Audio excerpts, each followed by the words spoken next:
오늘 본문에서 예수님께서 예루살렘에 어떻게 들어가십니까? 예수님께서 나귀를 타고 들어가십니다. 왜 예루살렘에 거의 이르러서 나귀를 끌고 오라고 하고 그 나귀를 타고 예루살렘에 입성하신 것입니까? 그것은 바로 우리에게 진정한 권위와 힘이 어디에 있는 것인지 깨닫게 해주시고자 하셨던 것이라고 할 수 있습니다. 6월절 시기는 유대인들에게 애굽으로부터 그들을 구원하신 하나님을 기억하게 하는 아주 중요한 명절이었지만 바로 그러한 이유 때문에 유대인에게 뿐만 아니라 로마에게 있어서도 아주 중요한 명절이었습니다. 애굽으로부터 자신들을 구원하신 하나님을 기억하며 유대인들의 메시아 대망사상으로 가장 고조되었고 그러할 때마다 유대인들로부터 폭동과 반란의 조짐들이 감지되었기 때문이었습니다. 그래서 로마에서는 어떻게 했었냐면 이 6월절 기간만 되면 특별히 자신들의 가장 큰 자랑인 기마 부대를 예루살렘 주변으로 그리고 예루살렘 안에 행진시킴으로써 곧 일어날지 모를 폭동과 반란을 미연에 방지하고자 하였습니다. 그런데 바로 그러한 상황 속에서 예수님께서는 나귀를 타고 예루살렘에 입성하신 것입니다.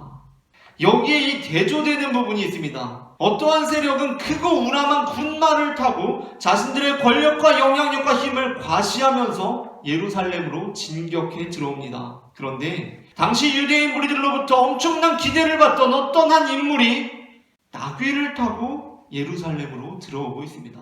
우리가 알기로 군마는 평범한 사람의 전투력마저도 급상승시키는 전투력의 고급 아이템이라고 할 수 있습니다. 물론 군마를 타기 위해서는 말을 타는 기술 정도는 익혀야 하겠지만 별 대단치 않은 사람일지라도 군마에 타게 되면 아마 대단한 사람처럼 보일 수 있을 것입니다. 반면 나귀는 어떻습니까? 나귀는 아무리 대단한 사람이 타도 우스꽝스러운 모습밖에 보이지 않는 것이 바로 나귀입니다. 나귀는 군마에 비하면 보잘것없는 동물입니다. 그런데 예수님께서는 나귀를 타셨습니다. 의미심장한 모습 아닙니까? 나귀를 부르시고 그 나귀는 예수님을 태우고 예루살렘에 입성하면서 예수님의 영광을 함께 누리게 됩니다. 우리는 여기에서 로마의 군마들을 능히 이겨내버리시는 예수님의 자신감을 보게 됩니다.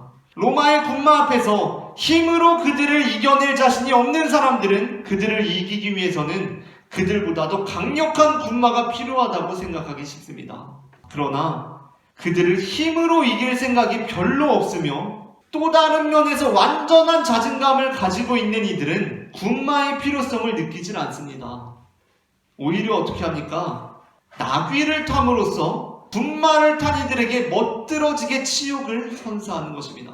우리가 지난주에 나눈 고린도전서 1장 24절부터 26절 오직 부르심을 받은 자들에게는 유대인이나 헬라인이나 그리스도는 하나님의 능력이요 하나님의 지혜니라. 하나님의 어리석음이 사람보다 지혜롭고 하나님의 약하심이 사람보다 강하니라 라는 말씀은 이어서 26절부터 31절로 이렇게 이어지고 있습니다. 형제들아 너희를 부르심을 보라. 육체를 따라 지혜로운 자가 많지 아니하며 능한 자가 많지 아니하며 문벌 좋은 자가 많지 아니하도다. 그러나 하나님께서 세상에 미련한 것들을 택하사 지혜 있는 자들을 부끄럽게 하려 하시고 세상에 약한 것들을 택하사 강한 것들을 부끄럽게 하려 하시며 하나님께서 세상에 천한 것들과 멸시받는 것들과 없는 것들을 택하사 있는 것들을 폐하려 하시나니 이는 아무 육체도 하나님 앞에서 자랑하지 못하게 하려 하심이라. 너희는 하나님으로부터 나서 그리스도 예수 안에 있고 예수는 하나님으로부터 나와서 우리에게 지혜와 의로움과 거룩함과 구원함이 되셨으니 기록된 바 자랑하는 자는 주 안에서 자랑하라 함과 같게 하려 함이라. 우리가 기억해야 할 것은 하나님께서는 세상의 지혜로운 자들을 상대하시기 위해서 그보다 더 지혜로운 자들을 찾고 계신 것이 아니라는 점입니다. 하나님께서 세상의 강한 자들을 상대하시기 위해서 적어도 그에 준하는 강한 자들이 필요한 것이 아니라는 점입니다.